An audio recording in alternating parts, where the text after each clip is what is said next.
Well, it's 2021.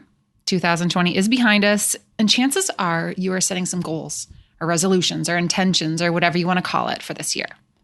If you're a stepmom, you may also be thinking about ways you can minimize your stepfamily stress and or improve your relationships this year. If so, I have something for you. I just released a free ebook with 16 questions that stepmoms craving change need to ask themselves. As Dr. Phil says, you can't change what you don't acknowledge. And this is such a great time to do an audit on your stepfamily life so you can set the foundation to improve things in 2021. Yes, you heard me. You need to set the foundation for change. Now, if you're content feeling overwhelmed, like you have no control of your life, damned if you do, damned if you don't, like you don't know your place, like your stepfamily stressors are consuming your life and driving a wedge in your marriage and are fine in a high conflict co-parenting situation, you just keep doing what you're doing. But if you are ready to feel happier, confident, and more in control amongst the extra stress, download your copy at www.jamiescrimshaw.com/stepmom audit. That's www.jamiescrimshaw.com/stepmom audit.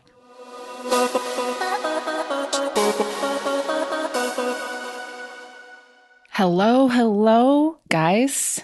I am freaking jacked for this episode.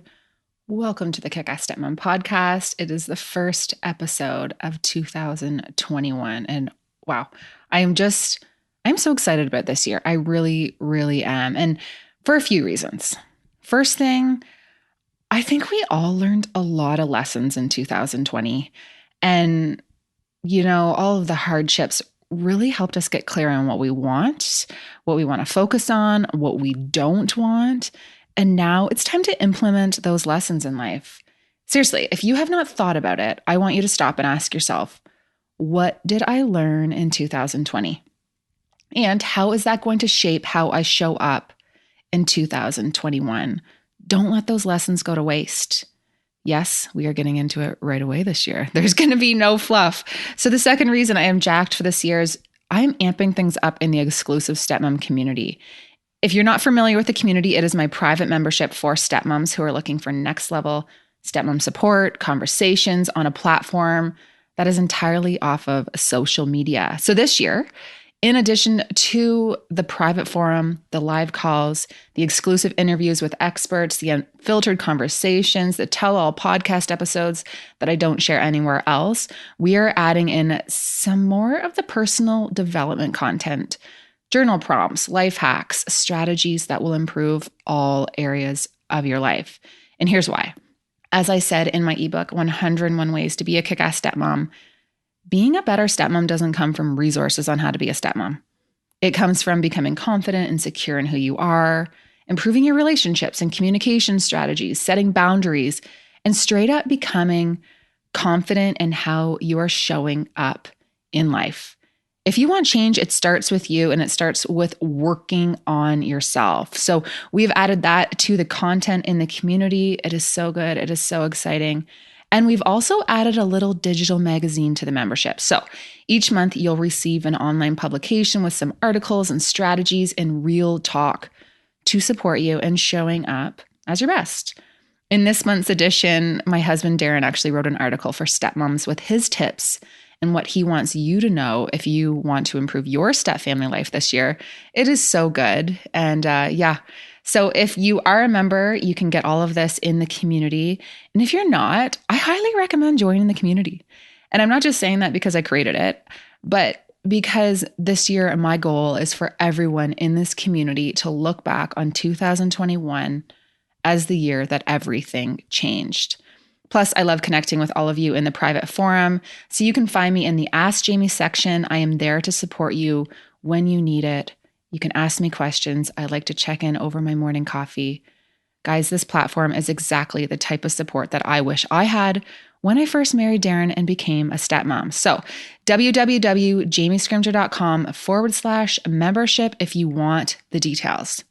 Third reason why I'm pumped for this year is basically I just love a fresh planner and a notebook and a new start and a new calendar year.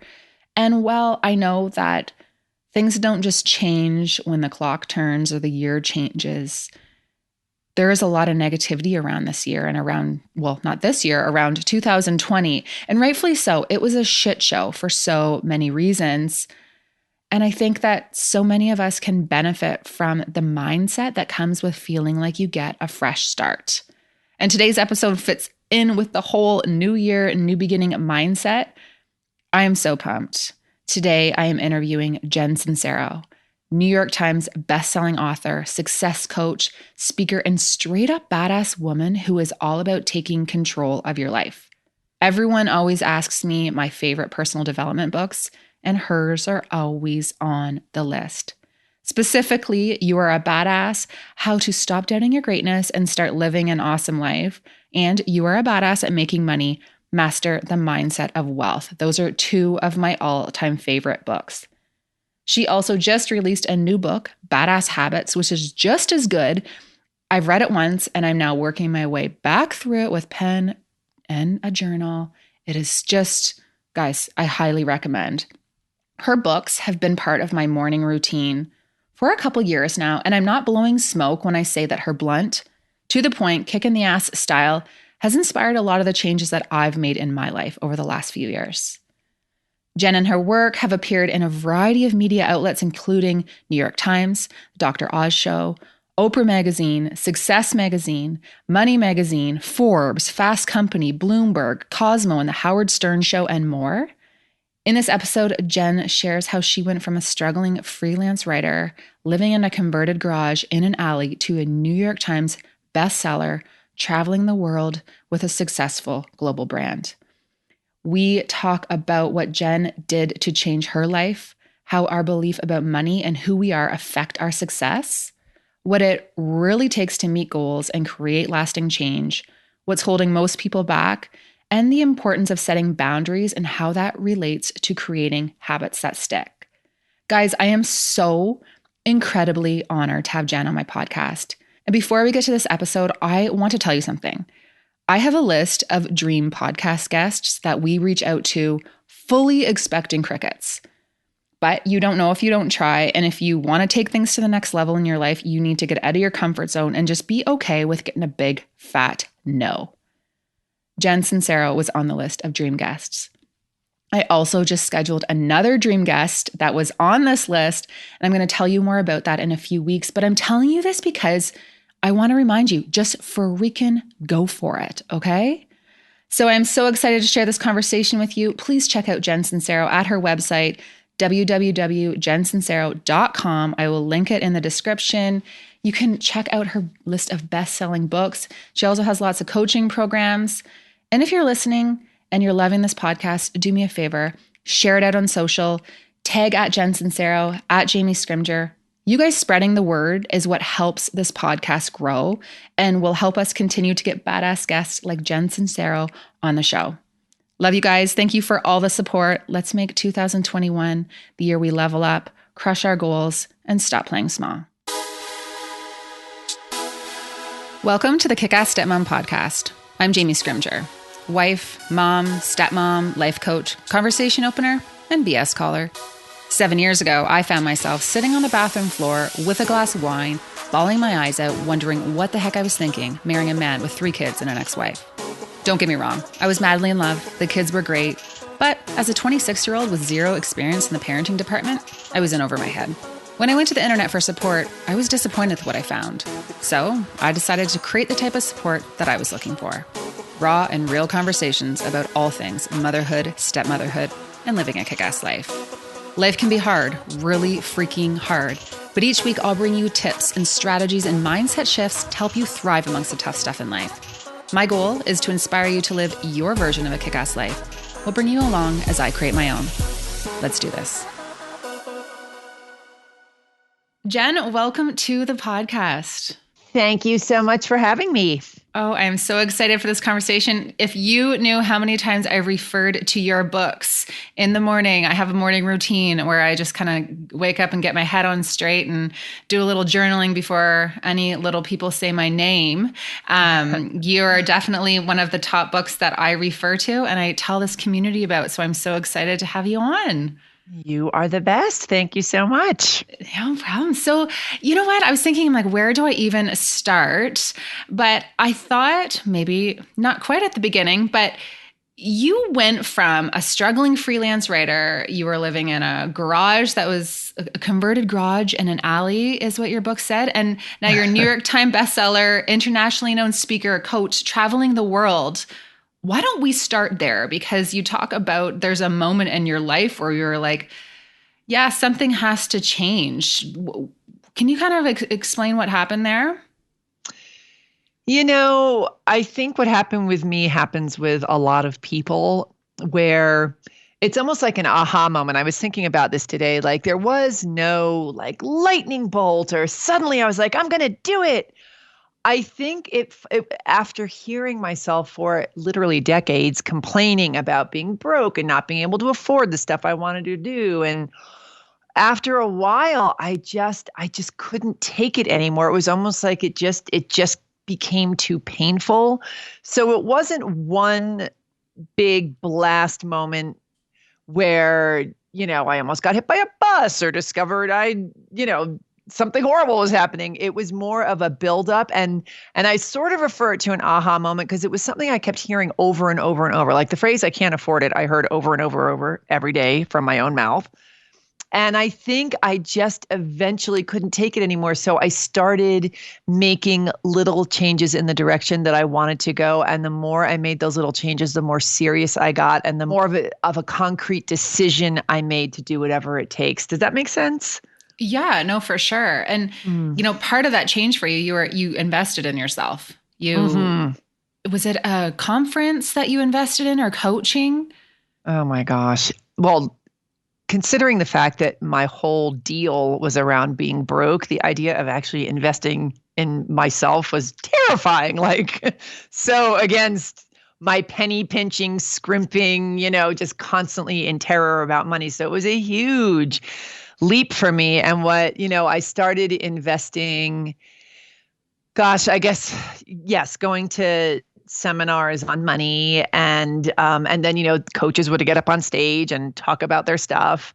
And then at one of those seminars, which were not cheap for me, a coach got up there and she specialized in helping women entrepreneurs with their finances and spoke directly to me. At least that's what it felt like. And she had a coaching program that was literally 1/3 of my annual income. And I just knew that she could help me. And I was absolutely petrified, but I had made the decision to do whatever it took. And so I put it on a credit card and started working with her. And that's when stuff really started shifting for me. I love that because I'm really big in investing in myself too. Every year, that's my gift I give myself. Every year, I give myself something. I'm investing in some sort of course or some sort of coaching to help Mhm. me take it to the next level. And, I hear a lot, people will say, well, I kind of feel like it's a waste of money, or I feel selfish investing in that right now because, the kids need this or the kids need that, or, even self help is kind of cheesy and embarrassing and corny sometimes, right? Like Mhm. sometimes, it does have that rep. But what do you say to someone who feels that way about investing in themselves? Because there is still this stigma about coaching and support and personal development. Right. What's so interesting is I realized I still have shame around woo stuff. Like I always apologize, like, okay, I'm going to get really woo woo with you guys. And I'm like, okay, this year I'm going to knock that off Oh my God, because, I do that too. right? I mean, I have built a fabulous career on it and I'm still icked out by it. And I was like, okay, you know what, witch, just get it together and knock it off. So I am fully embracing my woo woo side and reclaiming it. And I've already started rebranding it. I don't know what my problem is, but there is something so corny about it, right? Yeah. So I guess my first piece of advice is to get the hell over it because it works. So why apologize for any of that or feel shame around it? And the other thing I want to just mention that I did talk about in one of my books is that Olympic athletes have coaches. They don't Mm-hmm. stop working with coaches when they hit the Olympics. If anything, they probably work even more with a coach. So we all need, if we want to be our best, we all need help. We cannot do it on our own. And so there is no shame, and there should be shame about not investing in yourself Yeah, as no opposed to kidding. investing in yourself, right? And Yeah. yeah. So, and the thing is, if you feel guilty, because of your kids and your family and whatever other financial responsibilities you have, if you do what your coach says and if you are serious about improving yourself, you're actually doing them all a favor in the long term. So by not investing in yourself, you are actually doing them a disservice. 100%. And, I was having this conversation with my husband the other day about coaches and stuff. And I said, well, if you really look at it, or even morning routines and, the woo stuff that we still feel a little embarrassed about, if you read, the books or, listen to interviews from all the most successful people in the world, for the most part, they all have some sort of woo or mindset or gratitude practice or Mhm. personal development or coach. So I think well, they're all doing it and they're all killing it. So Right. why are we feeling embarrassed?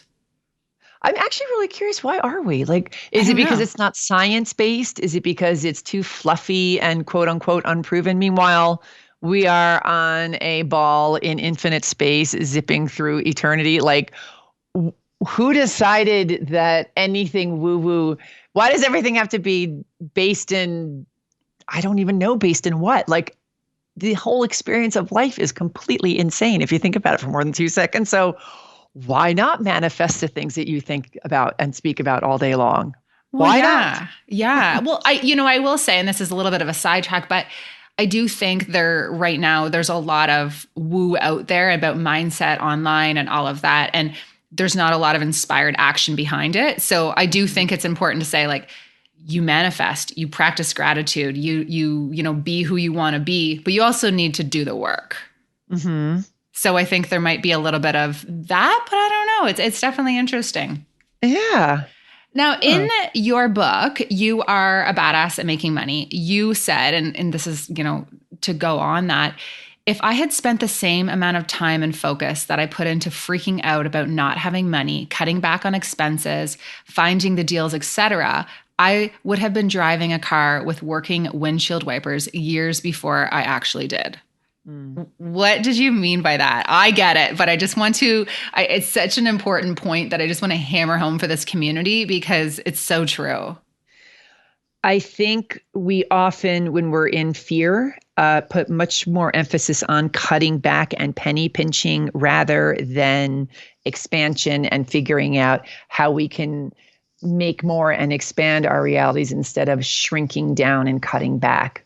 And that's just, getting deeper and deeper into our comfort zone and our familiarity zone as opposed to taking a great leap forward. And I also think there's some sort of societal pat on the back for that. That she lives within her means. She is being very careful and frugal with her money. Like, that's seen as responsible, where totally going for it can be seen as irresponsible. And I'm not talking about going out and blowing all your money on shoes or just taking big irresponsible leaps, but stretching yourself and doing what it takes and investing in yourself. That kind of stuff is terrifying and absolutely necessary if you're going to grow. So I just think that it's about overcoming your own fears around expansion and overcoming this sort of societal judgy wudginess around being quote unquote irresponsible. Yeah, for sure. And, I think we spend a lot of time thinking about why not instead of why us. Hmm. Absolutely. Like, just freaking do it. How do you think our beliefs about money in our society affect our success? Because I do think there is this stigma about money that people need to Mhm. get over. It's almost like money is bad or money is greedy. Hmm. Yeah, there is such judgment around it. It's really interesting because I think almost all of us suffer from a very push-pull relationship with money. And this is why actually in a couple of my books, I recommend writing a letter to money as if it's a person so that you can bust yourself on what the specifics of your relationship are with it. Because I think in our conscious minds, we're like, if somebody offered us 10 grand, we'd be like, thank you. Yes, please. And talk about how fun it would be to make more money, how excited, if you got a huge raise, you'd go around bragging to all your friends how excited you are. But then deep down, you've also got these feelings that desiring wealth is equivalent to greed, which it is not. That rich people are, horrible. They do horrible things to make their money and they do horrible things with it. That, that going after the unholy dollar means you'll do anything and compromise your morals. Like we've just got really negative things put on money and the desire for money when, certainly there are people who do absolutely unspeakable things for money, and that is real. But there are also people who do incredibly beautiful things for money and with their money. And I'm not quite sure why we focus on the bad stuff people do and the greed mongering and all that stuff when there is just as much, if perhaps maybe even more, beautiful things that people do with money. Money is just a tool. And, the desire for more money is all about options and freedom. And what, when you're out of struggle, you can be of so much more service. You can relax a little bit. You can have more fun. You can take care of the people around you better and yourself better. And so to have this negative stigma is it's so crippling in so many ways. But I think the big problem is a lot of people don't really realize that they have it because in their conscious mind, they're all about the money. But deep down, they've got all these judgments that we really are hammered with all the time. And it's so important. Like any other part of yourself that you want to develop, you've got to become aware of what your subconscious garbage is around it if you're really going to change it. Yeah, for sure. And so much that story comes from our childhood too, right? What we Sure. were taught about money when we were kids. Because when I was going through your book and just kind of going through my money story and writing my letter and just thinking about the messages that I was given about money, it's like money doesn't buy happiness, or there's never enough, or it could. Right. My family went, we had tons of money growing up. And then all of a sudden, like, that's what it felt like as a kid. And then my dad ended up going bankrupt and we had no money and our water got shut off and, all of this, and just how much that experience shaped the way that I was dealing with money now. And, to bring it kind of back to my community, we talk about step parenting and there's child support and there's like all of this battles a lot of times in a lot of step families about money. Sure. All of those money stories come in, right? And I think that's what makes a lot of the extra stress that comes with the co-parenting piece too, is I feel like when everyone gets divorced, they should go do into their money story and do the work on that. But it is that belief. But the other thing I wanted to talk about is the belief that money doesn't buy happiness. And I think you touched on it there. Yes, money doesn't buy happiness, but I think it's a whole lot easier to be happy if you can get yourself out of situations that are stressful that comes from the lack of money. Totally. I mean, I've been broke and happy and rich and happy. And I'll tell you, rich and happy is a lot easier. It just makes stuff easier. Of course, like there are many, many more important things on earth than money, but again, it's options and freedom, and options and freedom bring a lot of happiness with them,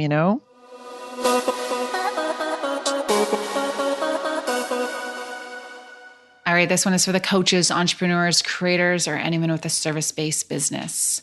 So, while supporting stepmoms is my jam, my true passion truly is sharing how I grew this online community and built a business doing what I love. When I started, I knew nothing about websites, nothing about social media, nothing about marketing, nothing about digital products, nothing about building a brand, nothing. Everything I know, I have figured out on my own through online education and a lot of trial and error. For the last 5 years, I've consumed myself with online courses and Google searches and help desks and business podcasts. And doing so has helped me grow a loyal online community and build a purpose-driven business. And I want to help you get here too.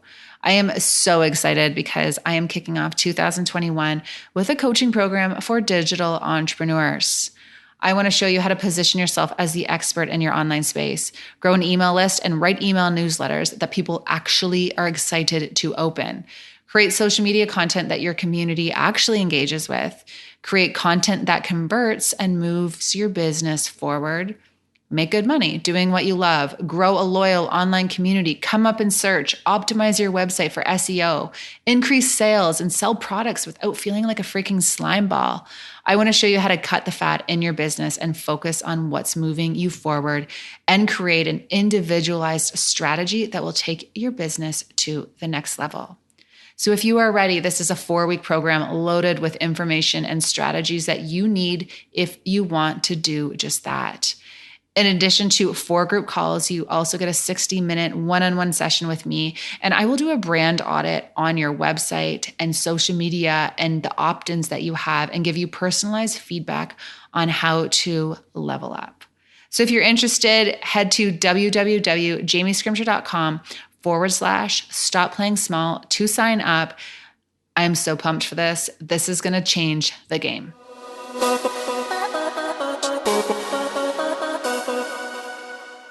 You know, you say when you were making this transition yourself, one of the most profound things that you can do is change who you're being. So you literally were just like, I'm going to start to make more money. Like that was a decision that you made in your life. How did you start to act different, even though nothing in your environment had changed? I got really aware of my thoughts, beliefs, and words. And, obviously actions. I was in this, getting coached within an inch of my life. And I was starting a new business and I was doing all the things I needed to do to get my income streams flowing. But I also started to become somebody different. So I talk a lot about how where you place your focus is the reality you're going to see. So in the old days, before I'd really started doing the work on myself, I placed my focus on the phrase, I can't afford it. And so I was looking for proof of that. And this is all subconscious, right? But I really believed I couldn't afford it. I believed I had no idea how to make money. I believed that I just wasn't one of those people who literally physically could. And, the gigantic heap of other negative beliefs I had around me and money. But I was also proving it because I was always saying it. I was always believing it. And I have a whole thing actually in my new book, the Habits book, about how much we love to be right as humans because it makes us feel safe and secure. So I'm proving that I can't afford it. It's like, when you ask somebody, if you're talking to a friend and you make a suggestion about a new diet they can go on, they'd be like, I can't lose weight. I've tried a million times. And it's like, we get grouchy and protective over the negative stories that are not causing us any joy because we need to be right more than we want to change. It's fascinating and terrifying. That is so true. So isn't it true? And so one of the first things I did was change my story, even though I didn't really fully believe it. I couldn't really figure out how it was true, but every time I wanted to say I can't afford it, I started saying money flows to me easily and freely. I forced myself to do it. And I have a whole way that I go about rewriting stories. But the most important thing is that it made me feel excited. Even though I didn't 100% believe it, it just like was so exciting to me. So then what naturally happened because of that is I started proving that money flows to me easily and freely. And what that did is it opened my perception up to opportunities where money could flow to me easily and freely. I started to allow money to come to me where I was literally energetically pushing it away by proving I can't afford it. So it's this simple shift. And I started, okay, if money's flowing to me easily and freely, I'm not looking for all the deals. I'm not spending all of my time focusing on why I can't have what I want. Instead, I'm going to start focusing on how I can create whatever it is I desire. So my actions followed my thoughts, beliefs, and words. And I was also just hardcore serious. I was going to the spiritual gym. I was getting coaching. I was, raising my rates. I was doing all the scary things. I was taking all the actions. But along with it was this like determined belief that I was changing who I was being. It was super duper important because if you make all these actions, if you change all your actions, but you don't really believe it, you're not really doing the foundational work, you're gonna fall backwards so quickly. 100%. And that's not just about money. That's about any habit that you want to change. But I do want to say, if you would have said all those things that you just said to me 3 years ago about money and mindset and all of that, I would have thought, okay, whatever, right? Like I would kind of like rolled my eyes. And I went through your book. You are a badass at making money. And since implementing all of this mindset and just doing the work around it, like I have to say, and I want to share this with the community, like my business has doubled this year because of this mindset piece. And I'm not, and it's a weird thing to talk about because you don't want to talk about that kind of stuff, but I think people should, right? Like it really fully does when you do the work and do the mindset work for this stuff. Like it truly is crazy. So obviously, thank you for that because it's a good book and it's funny. By the way, guys, if you haven't read one of her books, you have the best way about talking about personal development and giving people the lessons and what they need to hear. And straight shooting. You love a good cuss word. Like it's honestly, the delivery is so good. So thank you Thank for you. that. Now let's talk about this book though. So you have a new book coming out. Well, it's out now. It's out when this podcast goes live. The book is out. So what inspired you to write this new book? Well, I figured that, well, I had a couple of things. There's that phrase, and I'm going to mess this up, your thoughts create your beliefs create your words create your actions, and your actions create your habits. So it's I was like, okay, well, I've done all the other stuff. Now let's focus on habits because I haven't really focused on that yet. So I was just really excited to get that sort of last piece of the puzzle in there. I actually had an online habits course years and years ago. And one of the things that I was really excited to bring to the whole area of habits was boiling things down into bite-sized nuggets, and especially in a book. Like I was really excited to write Badass Habits because I wanted people to get the information about habits, but I also wanted to make it almost like a course that while you're reading the book and while you're learning all this stuff about habits, you're implementing a new habit. So you're actually using the information that you're getting instead of just reading a big fat book on habits and then hopefully starting a new one. You know what I mean? Mm-hmm. So it was sort of a fun opportunity to put my coaching hat on and coach people through the process as I'm explaining it. Yeah. And, can you share? So the first page of the book, which I thought was really funny, you're talking about how you decided to write this book about habits, and then you stop and you're like, who the hell am I to write a book about habits? And you talk about how we end up focusing on the negative, not all of the things that we actually are doing really well. Can you elaborate on that? Because I thought it was so good and so important. Oh, thank you. Well, I really try to be as honest as possible. And I think that a big stopping block for a lot of people when you try to quit smoking again, or you try to lose weight again, or you try to meditate every day again, is you're just like, oh man, like I've tried this so many times. You sort of start out with this, you ramp yourself up, but you're like, I'm a total fraud. Like this, I've tried this before. When am I going to learn that I just suck at it and whatever? So I just wanted to sort of relate to everybody on that level because of course I have it. I am human and I'm fallible and I screw up all the time, but I also knock it out of the park all the time, like everybody else. So it really is a choice how you're going to go into it. And you can either focus on all the times you tried and temporarily failed, or you can just have a clean slate and a new day and be like, all right, here we go. I'm doing this differently. I'm absolutely serious this time and let's roll. So, because I think we also have this sort of false perception that that maybe there's perfect people in the world. Does any grown up really still feel that way, that there's actually perfect gurus out there in the world or anybody? Yeah, I think even, as much as we try to be real of it on social media, I do think that there are people who believe that certain people on social media, when they're sharing their tips and their strategies and all that, have it together all the time. Like I do think people believe that, but it's just not true. Like no one, it just can't, it can't be true. Yeah. We're all just humans. So yeah, I don't think anyone has it together. And, there are lots of things that we've all done really, really well. And we've all shit the bed so many times. And Totally. yeah, you just got to focus on the things you're doing well. And, when you talk about habits in the book, you say one of the problems about habits is that we don't get on board emotionally and mentally. We're just focusing on the habit. What do you mean by that? Sort of what I was talking about with the money stuff, right? So if I had just gone out, and they say that this is why people who win the lottery almost always end up losing all of the money. It's because the actions and the actual environment has changed, but their thinking and their belief of who they are hasn't. So they are still identifying as a broke person who doesn't know how to make money, who just unbelievably won the lottery. Because their beliefs system is still the same, they don't hold on to the money because they don't believe that they really can have it somehow, that they're not the kind of person who could be rich.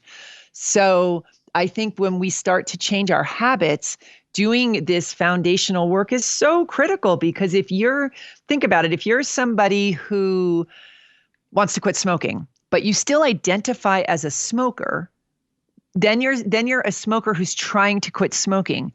If you instead start out with, okay, you know what? I am a non-smoker. I am a healthy person.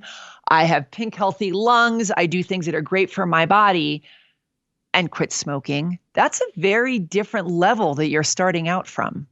Mm-hmm. That's It's so really true.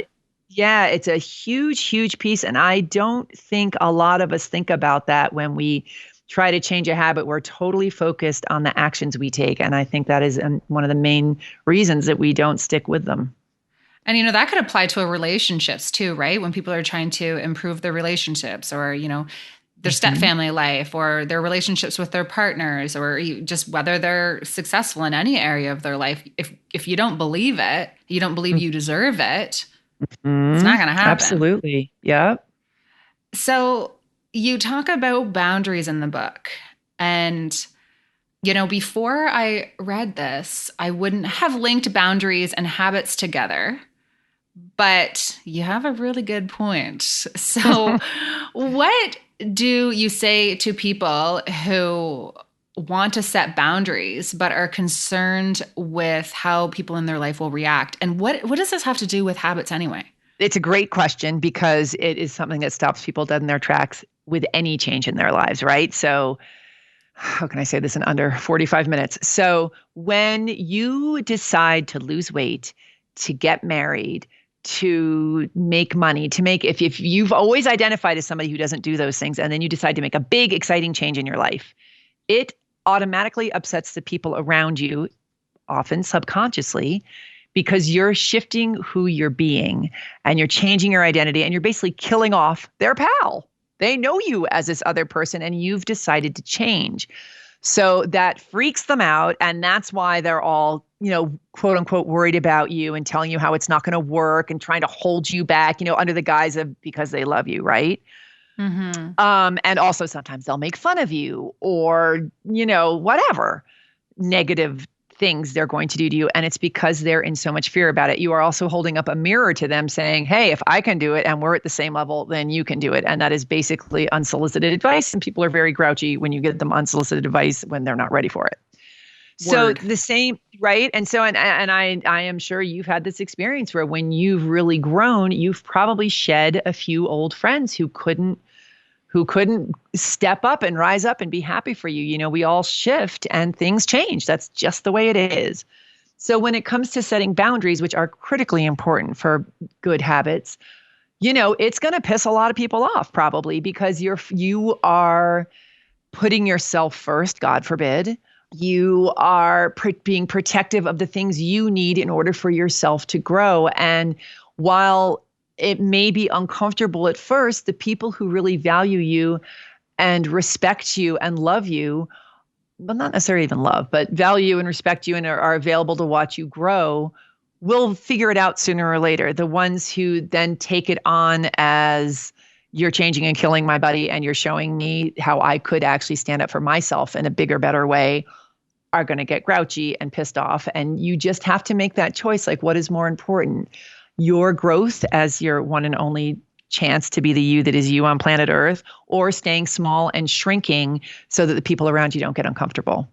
Yeah, I love that. And, my next question was saying, like, what do you want to say to people who want to change? They want to set these boundaries, but they're scared about how people in their life are going to react. And, the answer is you need to make a choice. You Right. either, do you want to stay where you are and keep living the life that you're living? Or do you want to make a change? Like that really is what it is.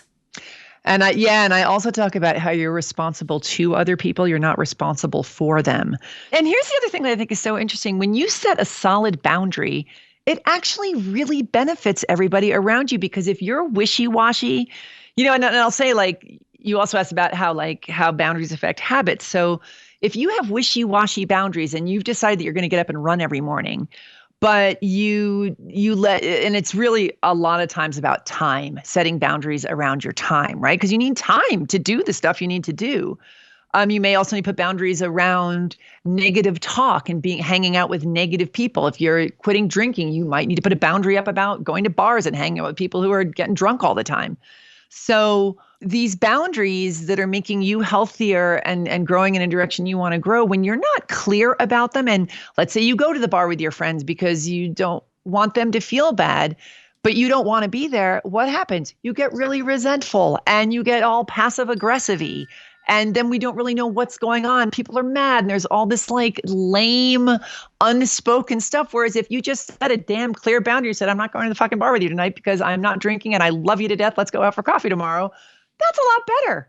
Mm-hmm. So I just think there's a real misunderstanding about boundaries and we're so skittish about standing up for ourselves. I mean, it really always comes back to self-love and being able to stand in our power, because we all know what it's like when we meet somebody who's really confident, who really loves themselves, who's very clear and unapologetic about what they need. It doesn't mean they don't love you. They're just taking care of themselves. And when you take care of yourself, you have more time and energy to take care of the people around you. It's so interesting how we go straight into fear and insecurity so quickly. Yeah. And, a lot of the people who are listening to this podcast are, like I said, stepmoms, and boundaries is a huge thing when it comes to step parenting I bet. and, dealing with the ex, or especially if it's a high conflict situation, what you will and will not do when it comes to your relationship with your stepchildren, respect, all the things. And, I think it's important to touch on that too, because it's not just about boundaries with your friends or people who are in, you have a good relationship with. It's about boundaries around those toxic relationships and what you will and will not allow in your life.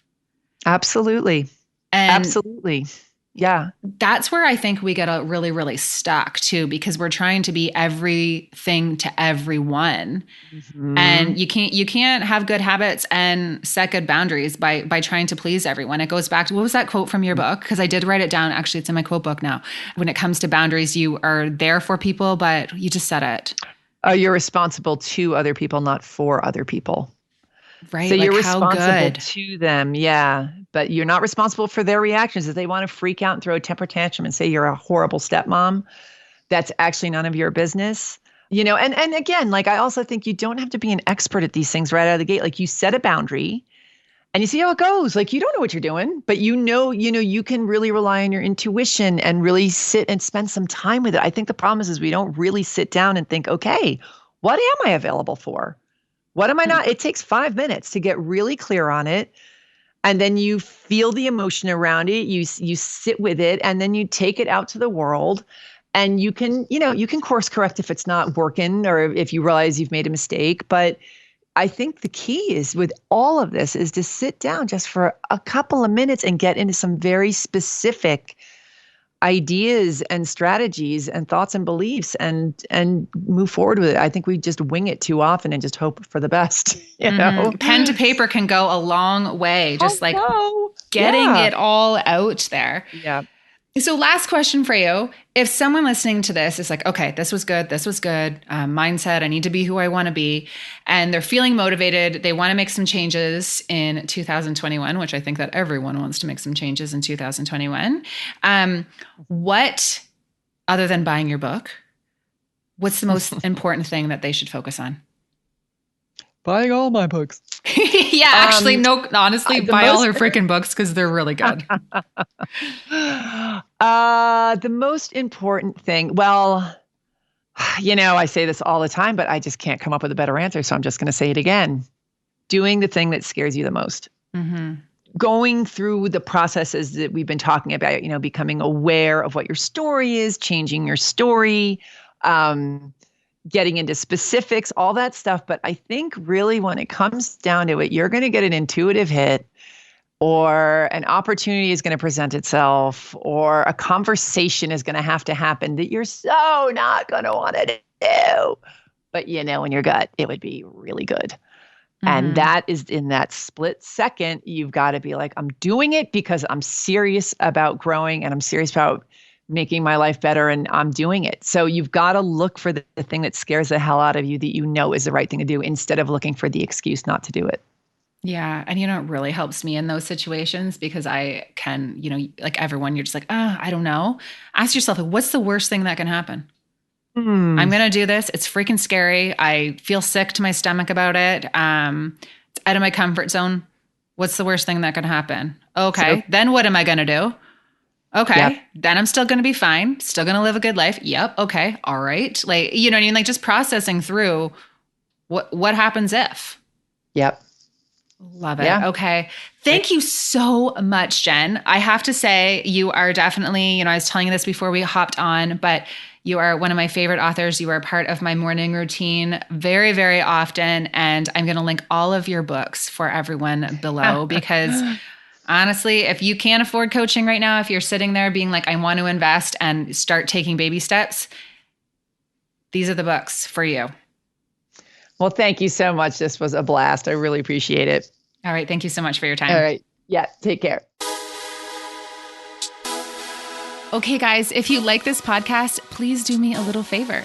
Take a second and subscribe on iTunes, and then screenshot this podcast, give it a share in social media, and tell your friends what you think. And hey, don't forget to tag me so that I can thank you for helping me spread the word. Thanks so much, and I will talk to you next week.